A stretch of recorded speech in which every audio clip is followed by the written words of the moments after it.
Ano ba yan? Wala na akong shampoo tapos sabon. Bibili pa tuloy sa labas. Hindi na ako mag-aayos, no? Wala naman siguro makakakilala sa akin doon. Palmolive te, isang sachet. Perla na din. Marjorie? Yes?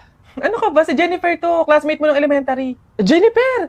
Oo, yung katabi ko sa upuan. Kamusta ka na? Ito, okay naman ako. Teka, ilan na ba anak mo? Hoy, wala pa akong anak. Grabe ka. Anyari, bakit wala. Sige na, bye, nice to meet you. Hoy, ano yon? Bakit? Ano ba to? Kung kailan din na kayo, tsaka kami makakasalubong nakakilala. Anyways, at least isa lang. Pero na yun. Marjorie? Ikaw ba yan? Hala, siya ba yung ultimate crush ko nung high school? Hindi ako si Marjorie, oo. Nanay niya to. Si Marjorie kay, ikaw yung muse ng high school tayo. Alam mo bang matagal na kitang hinahanap sa social media kasi gusto kong lumabas tayo paminsan-minsan, makilala ka, ganun. Ay, true ba? Tara! Free naman ako ngayon. Kaso, wag na pala muna siguro.